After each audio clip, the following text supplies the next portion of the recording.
Good day, everyone. Today, our topic is the Lean Six Sigma. But before that, let me introduce to you our group. The Hackers, yours truly, Angelica D. Garcia, together with Lance Ivan M. Hamli. The Hipsters, Adrian F. Castro and Clint Anrel L. Masangkay.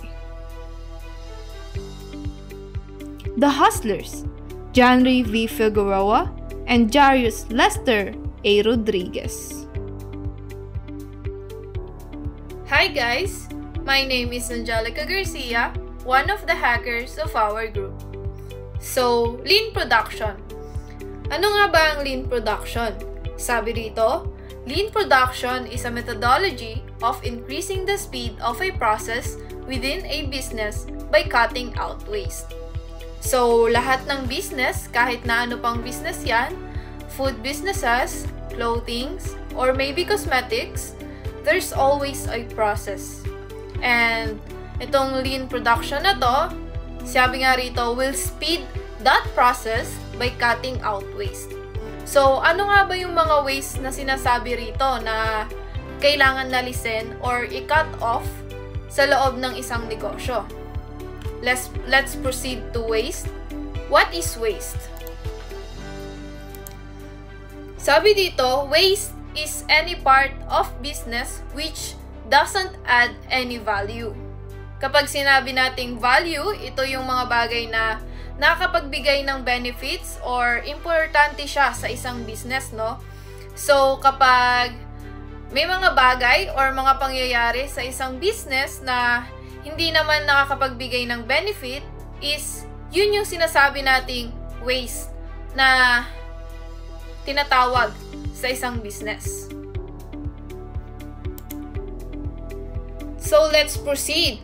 Where did lean came from? So, alamin nga natin kung saan nga ba or kanino nga ba nagsimula itong lean production.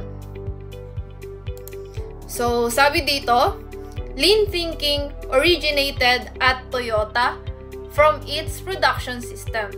The original ideas were formulated by Sakichi Toyoda in the 1920s and 1930s, but only made the leap to full implementation in the 1950s. So, 1930s pa lang, meron ng ganitong klaseng concept and thinking na ng isang business, no? And nag-originate siya sa company na Toyota. Lahat naman tayo is familiar sa Toyota. The one of the most successful car company in the world. So, since masasabi nating itong thinking na to is super effective kasi yung Toyota mismo is napalago at patuloy pa rin yung pag-ooperate nila. So, masasabi natin na effective talaga itong lean production. Good day everyone. I'm Adrian Castro and I'm here to discuss the 8 waste in lean production. 8 waste in lean production. Ito yung mga gawain o yung mga nangyayari sa isang business na dapat iwasan or eliminate or at least i-minimize yung mga nangyayari na to. Ito kasi yung parang nakakapagpababa ng efficiency, ng revenue, and nakapagpabagal ito ng paglago ng isang negosyo. So ano ba yung panguna doon? Ito yung transportation. Sa isang business, yung transportation hindi maiiwasan yan. Ang problema doon is yung mga unnecessary moving of items or information. Kasi kapag nagkaroon ng unnecessary moving, for example, you have a business of, sabihin natin may food business ka. Kung yung supply mo is sa malayo pa galing, halimbawa, nagkaroon ng shortage sa isang supply mo ng business, isang supply mo ng sabihin natin ingredients. And kung malayo pa yung pagkagalingan ng supply na yun, imbis na meron ditong sa part na to, sa isang lugar na to is mas malapit sa'yo na pwede mo din kunan ng supply, bakit mas pupunta ka pa doon sa malayo? Bakit mas pipiliin mo pa yung malayo? Magkakaroon ka lang ng unnecessary na transportation na dapat kung dito ka kukuha sa isang mas malapit na supply is mas mapapabilis yung pag-deliver sa'yo ng ingredients na yon. So dito kasi nagkakaroon ng inefficient na oras o parang sasayang yung oras pagka nagkakaroon kasi ng malayong o matagal na daloy ng proseso sa transportation. Sabihin na natin na yung sa business nga is hindi naman naiiwasan yung pagkakuha ng mga iba't ibang parts ng isang na kailangan mo sa business mo sa mga malalayang lugar. So, kung gusto natin na magkaroon ng lean production, dapat mas piliin natin o mas i-priority natin na mas malapit sa atin lahat ng mga kailangan natin. Parang ganun yun eh. Halimbawa, sa business natin, kailangan natin ng mayroon kang car business. Sa business dapat natin, mas malapit yung supply ng gulong ng sasakyan, ng mga parts, ng mga kailangan natin pang repairs. Parang ganun. Mas i-minimize natin yung unnecessary transportation of materials. Ngayon naman pangalawa is yung motion. Yung pangalawa natin is inventory. Ngayon, sa inventory, it is the storing. Ano ba yung inventory na sinasabi natin na to? Inventory is yung paglilista natin o yung pagtatali natin ng mga supply natin ng mga materials in a business. Halimbawa, nagtatrabaho sa isang market, sa isang supermarket, and sinabi sa'yo ng manager mo na i-check natin yung inventory ng mga goods natin. So papag-inventory ka ngayon, ilista mo ngayon yung mga supplies nyo. So, halimbawa, meron kayong tinatanong kung ano yung ilan na lang yung supply ng sabon nyo doon sa supermarket na yun. Ngayon, tatanong sa'yo yun. So ngayon, ang problema minsan kasi kapag nagkakaroon kapag nag-store ka ng maraming supply mayroon kang high quantity of materials na kailangan o na hindi masyadong kailangan, pagka pinag-inventory ka ngayon ng napakadaming items, yung pag-inventory mo yun, it may take days or even weeks kung marami yung supply na yun. So sabi nga sa example ni Sir, kung pwede ka naman kumuha o kung meron naman nagdi-deliver ng everyday deliver sa business mo na pwede mong deliver araw-araw, mas pipiliin mo dapat yun if you want a lean production. Kasi kapag mas madali i-sort yung araw-araw na inventory kumpara sa kukuha ka ng 1 year supply or 1 month supply of a certain material, kung i-inventory mo naman yan for at least 1 week, imbis na kapag nag-inventory ka everyday na may nag-deliver sa'yo ng material everyday, mas efficient yun time-wise. So ngayon, move on tayo sa next. It is yung unnecessary motion. Excessive movement within workspace. Ngayon, sa simpleng ganito lang is nakaka-apekto to if you want a lean production. If you want a lean production, dapat kung nasa isang workspace ka, lahat ng kailangan mo is kaya mong makuha within 1 minute. Sa example nga ni Sir, in Japan, meron silang somewhat unsaid rule na kapag kailangan mo isang bagay, dapat within 30 seconds nakuha mo na yun. Ganun yung pinapractice sa Japan. Kaya mapapansin natin, napaka strict discipline ng mga tao sa Japan. Di ba nabansagan nga silang mga workaholic dahil sa mga traits and characteristics nila pagdating sa trabaho. Ngayon naman, dito naman tayo sa waiting. Pang-apat natin in the 8 ways in lean production, waiting. Yung waiting, siya yung pinaka-common na nagiging problema o na-encounter ng isang business. Kasi actually, yung waiting kasi is kumbaga inevitable siya na mangyayari sa mangyayari talaga.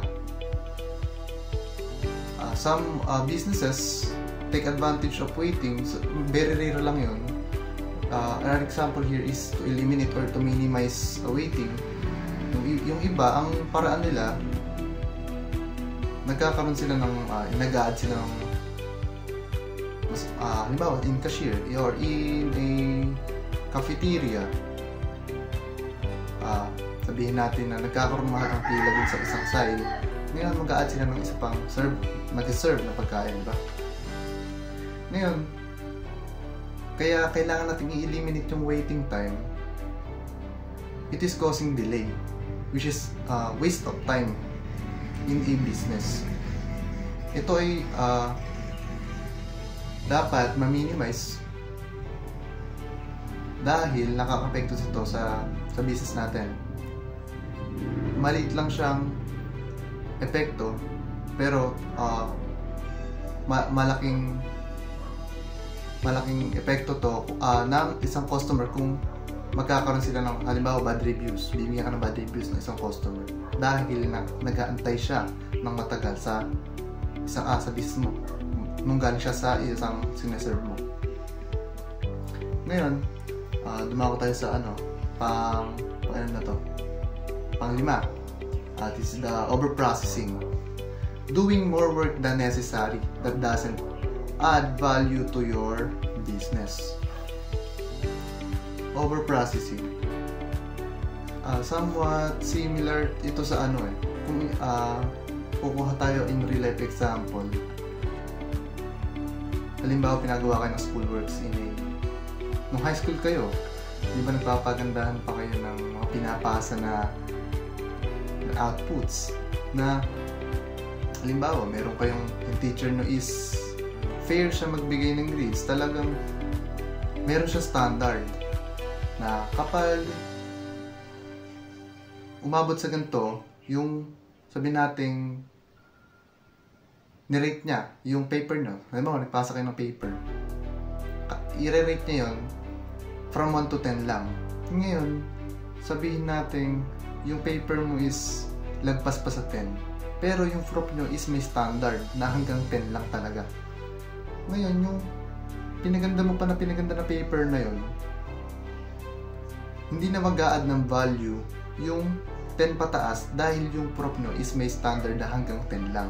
Parang ganun yung concept ng overprocessing na hindi naman necessary na dapat dagdagan mo pa yung trabaho mo na hindi naman nag-a-add ng value ng revenue, hindi naman nagdadagdag ng kita dun sa business. So, ang key dito is dapat may standard ka. May standard lang yung trabaho mo. Ngayon, sumunod tayo sa overproduction. It is similar to inventory. Ngayon, para kung parang siya, straightforward nga to yung production mo na dapat steady lang, constant lang, ngayon nag-go-over ka na. Nadadagdagan na sobra-sobra na hindi naman dapat. Yung materials mo is, kumbaga, i-minimal lang yung overproduction mo. Halimbawa, pagka yung isang professor is gagawa siya ng test paper para sa mga students na, kung 50 yung students na gagawa niya ng test paper, yung gagawin ng professor niya, to anticipate, if may mawawala ng test paper doon, gagawa siya ng at least 52 or 53 pages of that test paper. Para lang ma-anticipate niya kung may mawawala ng test paper o kung may dadating ibang estudyante. Parang ganun yung example na in a school setting. In this naman, kung may nag-order sa'yo, so halimbawa nag-order sa'yo ng material na nag-order sa'yo ng if you're in a metal business or junk shop business, nag-order sa'yo ng 50 steel rebars, yung mga bakal na ginagamit sa bahay, nag-order sa'yo ng 50. Ngayon, nag-produce ka ngayon ng 60 or 70 pataas. Ngayon, yung 50 na kailangan ng customer na ibigay mo. And then yung sumobra, ngayon, wala pang umu-order. Ngayon, yung na-produce mo na sobra ngayon, may stock siya. Ngayon, possible, ma-stock pa yung capital mo doon. Dahil nag-produce ka, gumastos ka doon, tapos alam bumili, may stock ngayon yung capital mo doon. Ngayon, matagal pa babalik sa'yo yun. If ever na wala pang bumili. That's the concept of overproduction. Ito namang pang-pito sa ating 8 waste is yung defects or inaccurate, incomplete, or missing information, materials, or services. Itong defects na to is hindi siya naiiwasan sa isang business. Pero if you want a lean production, dapat i-minimize or eliminate mo yung defects in your business or service. Kasi nagbibigay ito ng negative reviews from the customers, and parang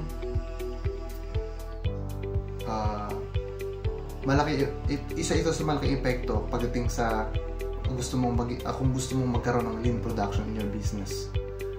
And last is skills. Ito siguro yung pinaka na-overlook minsan sa isang scenario. It is not using workers to the fullest of their skill. Halimbawa, meron halimbawa, isa kang boss sa isang kumpanya, and meron kang dalawang empleyado. Meron kang dalawang empleyado, ngayon meron ka task na ibibigay sa kanila. Meron kang isang empleyado na magaling sa magaling mag-audit ng pera, mga income. And isa naman is magaling siyang in practical work. Ngayon, syempre, if you want lean production, yung empleyado mo na magaling mag-audit, iti-take advantage mo yung skill niya sa pag-audit, ilalagay mo siya sa auditing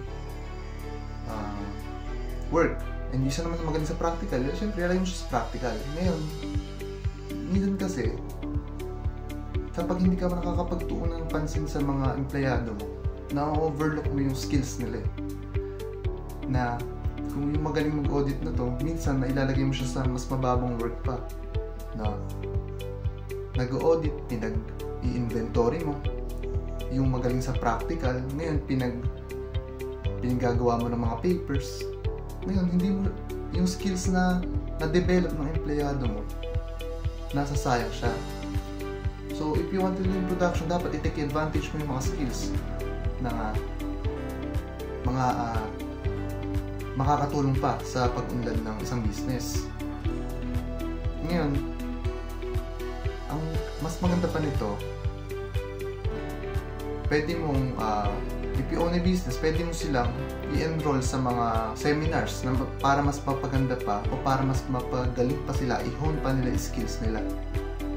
One good example yun. And doon nagtatapos yung 8 ways natin. The 8 ways in lean production. Ngayon move on tayo. Next topic tayo. What is the lean toolbox? Ano ba yung lean toolbox na to? It is somewhat connected sa the 8 ways. Yung 8 ways ngayon na yun yung mga kailangan i-eliminate o kailangan i-minimize na problema o nangyayaring problema sa isang company. Ngayon, paano mo ngayon i-eliminate yun? Paano mo i-minimize yun? Ngayon, meron ka toolbox. Ito yung mga tools na pwede mong gamitin, pwede mong i-practice, pwede mong makatulong sa pag-eliminate ng 8 waste na yon. Meron siyang 4. The 5S, the JIT production, pull system, and Kanban. Ngayon, itatakal natin yung the 5S ngayon. And yung JIT production and pull system and Kanban will be discussed by the other members of our group. Ano ba yung 5S na to? It is sort, set in order, shine, standardize, and sustain.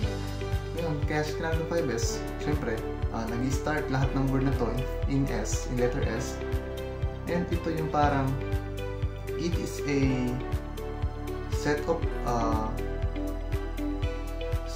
guidelines na pwedeng makatulong sa'yo in eliminating the 8 waste in lean production. Ngayon, mag-umpisa tayo sa sort. Say or sort, or to remove unnecessary items from each area. Keep only what is needed. Very straightforward na description. Ibig sabihin, in a work area, lahat ng hindi mo kailangan, alis mo na yan sa workspace mo. Lahat ng kailangan mo lang, dapat nasa harapan mo. O yung mga yung mga nasa in-reach mo na.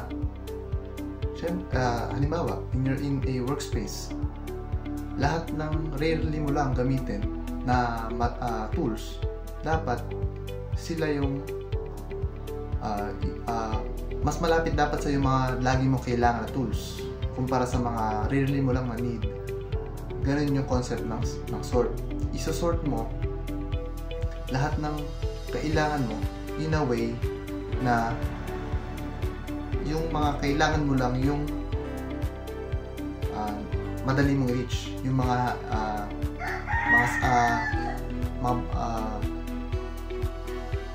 yung mga materials hindi mo kailangan is maaaring tapon mo na rin. Nag-apply din sa bahay, nag-stock tayo ng maraming, for example, damit na kinaliitan na natin. Minsan meron yung sentimental values, pero if hindi na natin sila kailangan, pwede natin sila ipamigay, pwede natin sila itapon na din or i-donate sa charities na kailangan ng mga kahit used clothes. Kumbaga,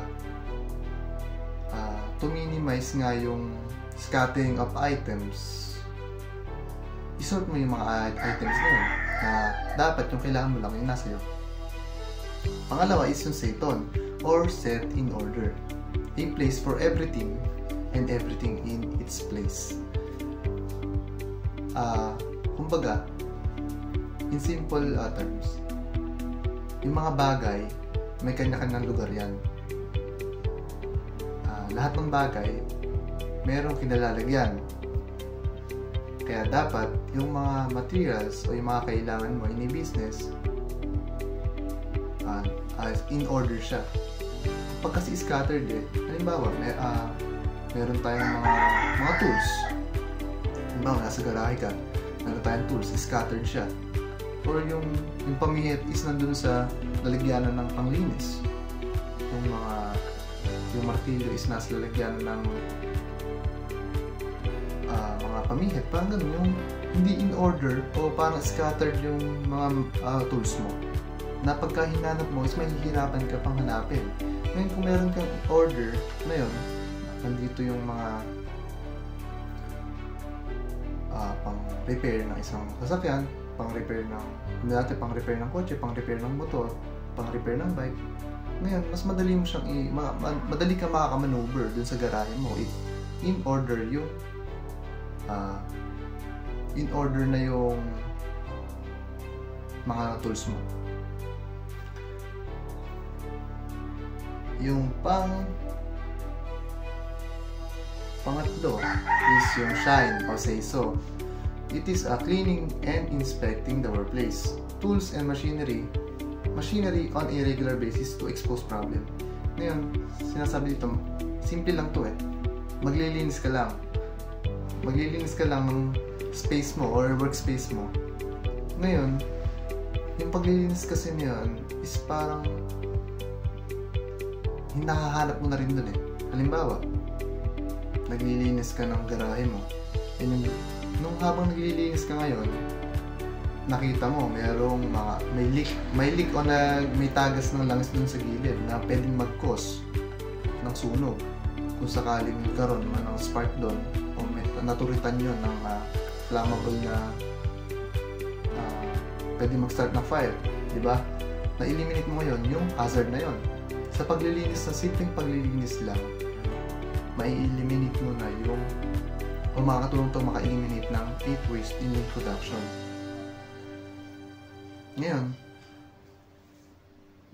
sa paglilinis din, para ka na din nag-i-inspect ng mga machineries mo yun. If you're working in a factory, paglilinis, simpleng paglilinis lang, ma-inspect mo na din yung mga machineries mo. And in a regular basis to hindi ito yung pagka sinipag ka lang maglinis. Kailangan regular basis, once a week, twice a week.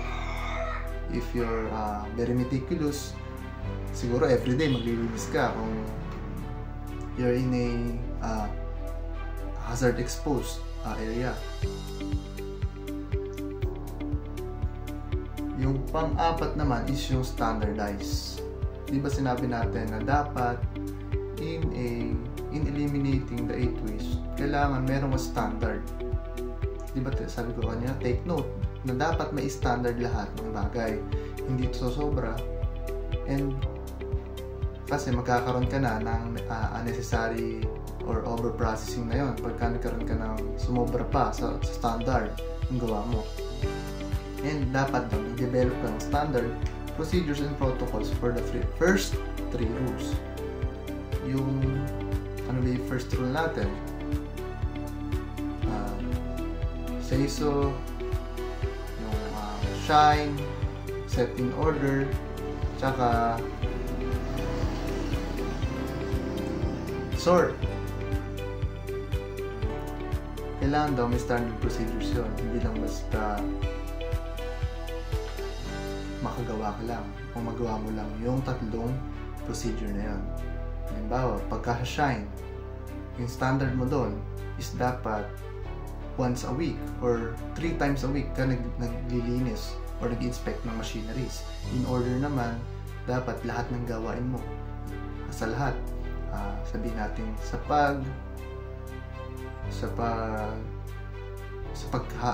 kahit sa paglilinis ng katawan mo, may standard.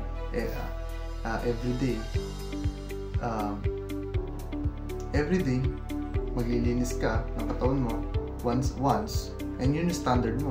Hindi dapat bumaba doon, hindi dapat sumobra. And yung panglima natin in the 5S is yung sustain. Create a system which will monitor and ensure that the standardized procedure is consistently being performed. Ano lang naman to yung naunang 4 na procedure is dapat sustain mo siya. Kumbaga, if you want a lean production, yung 4 na procedure na yun is gagawin mo na siyang habit or gagawin mo na siyang lifestyle. Hindi lang yung pagka nagawa mo na siya sa loob ng isang buwan, next month titigil ka na. Hindi pwedeng ganon. In eliminating the heat waste, dapat pagka inumpisahan mo yung 5S na to, mayayari ka na dapat pagka tapos ka sa business mo. Dapat gawin mo na siyang habit and lifestyle. And i-sustain mo dapat yung 5S na to. That's it. Yung other reporter po is magmumuha na sa next topic, and hanggang dito na lang po ako. Thank you po. Hello, ako po si Clint Andal Masangkay from BSE 3C. One of the hipsters of the group, and ngayon i-discuss ko kung ano yung GIT production.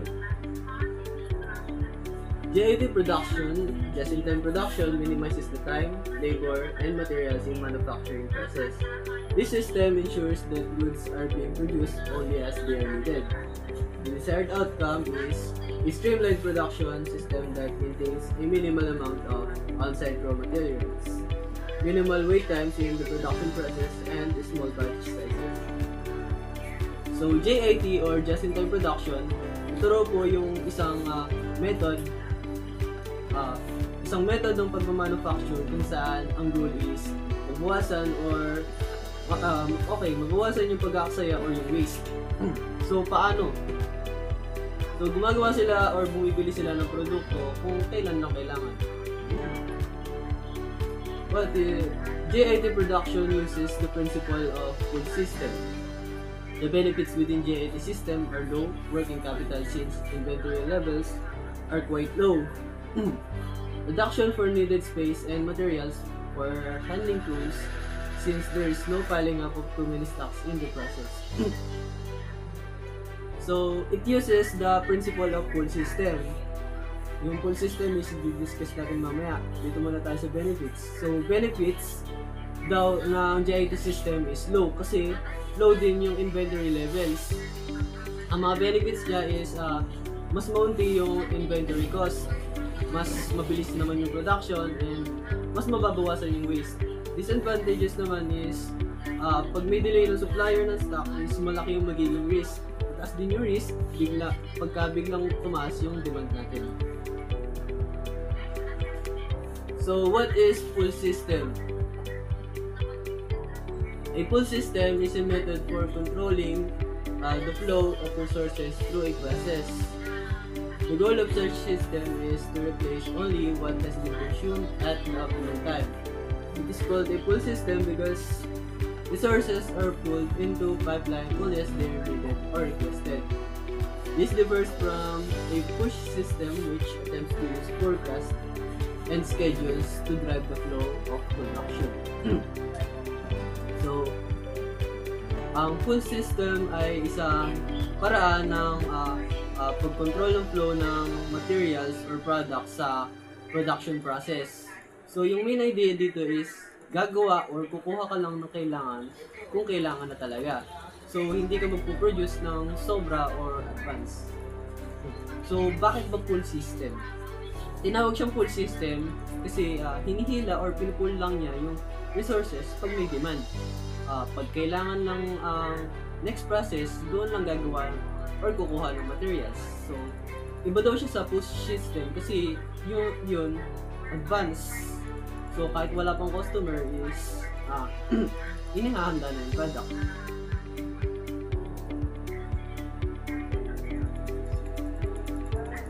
This system requires a constant and precise monitoring of demands, which is done using Kanban. Kanban signals or visual controls are used to trigger materials and information movements or production execution through the pull system. So the goal for this system is to support continuous flows. Make one, move one. So kailangan daw lagi ng pag-monitor or updated ka lagi kung kailan yung kailangan na susunod na process. So, ginagamit daw dito yung Kanban. Isang visual signal na nagsasabing, uy, ubos na, gawa ko ulit. Yun yung trigger na gagawa ka or magre-refill ka ng materials. So, last, yung pinaka-goal na tinatawag nating yung pinaka-goal nito is tinatawag nilang make one, move one. So, yun lang po. Thank you. Hi, I'm Jaius Nestor Rodriguez. I'm a hustler. Ano nga ba ang Kanban pull system? Ito ay isang paraan ng paggawa ng produkto kung saan gumagawa lang ng produkto kapag ito ay may kailangan. Halimbawa dito, ang customer ay nag-order o nag-demand. Ano nga ba ang pagkakaiba ng push system sa pull system? Ang push system ay ginagawa ang produkto base sa nakakota nila. Malaki ang inventory neto at maraming naisasayang. Halimbawa dito, ang pandisalan ay gumawa ng 10,000 pandesal. Sa araw na iyon, konti lang ang bumili ng pandesal. Kaya, konti lang ang nabenta nito at maraming nasayang na produkto. Sa pull system naman, gumagawa lang sila ng produkto kapag may nag-order o nag-demand. Kaya konti lang ang inventory nito at konti lang ang nasasayang. Halimbawa dito, ang donut na shop. Gumagawa lang ang employee kapag may nag-order na customer o nag-demand. Kaya konti lang ang nasasayang o walang nasasayang na produkto. Yan lang po at maraming salamat. So, good day everyone. My name is Lance Ivan League and I am the hacker of the group. And I'm here to tackle about Kanban system. So, una sa lahat, ano ba muna yung Kanban? So, Kanban is a Japanese word na ang ibig sabihin ay sign na madalas ginagamit sa inventory system ng mga companies and other businesses na alam natin. So kung alam na natin yung ibig sabihin ng Kanban, so ano naman ang ibig sabihin ng Kanban system? So, Kanban system is basically a term na ginagamit or system na ginagamit ng mga company and even the small businesses na alam natin na or nag-exist. Na ang ginagawa naman kasi ng Kanban system is nagsisilbi siyang inventory system para malaman ng isang business owner or business company ng kung ano ba yung mga kulang or mga kailangan pa sa company na yon. And like for example lang ito, yung Toyota na nga lang, sa Toyota gumagamit din sila ng Kanban system, which is ang system na to is ginagamit nila, like for example, may kulang na bakal, may kulang na parts sa sasakyan na gagawin nila. Kanban system is nakakatulong para mas maging efficient or mas maging mabilis yung production ng isang company. Kasi nga, kung ikaw ba naman hindi ka nagkakaroon ng kulang sa gamit, syempre tuloy-tuloy yung production mo. So, kung kanina napag-aralan natin yung lean or alam na natin ibig sabihin ng lean, so ngayon ano naman ibig sabihin ng Six Sigma and ano yung ginagawa niya sa isang business. So, Six Sigma. So, Sigma is a statistical concept that represents how much variation there is in process relative to customer specifications. So, ang Six Sigma is, ang ginagawa lang nito is nag-eliminate din siya or nagtatrack siya ng mga maaari pang magawa or maaari pang ma-improve sa company natin.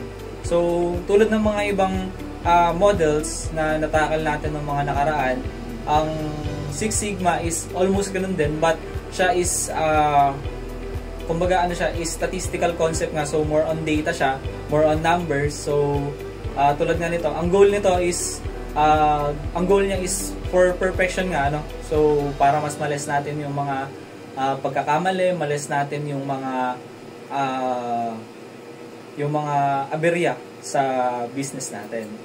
So that's all. So yun lang naman yung halos yung matatakal natin about dito sa Six Sigma, and thank you. Here to discuss the Six Sigma methodology. So ano nga ba ang Six Sigma methodology? Ang Six Sigma methodology ay hindi lang basta teorya, ito isang practical at sistematikong paraan para gawing mas maayos, efficient at quality driven ang proseso ng negosyo.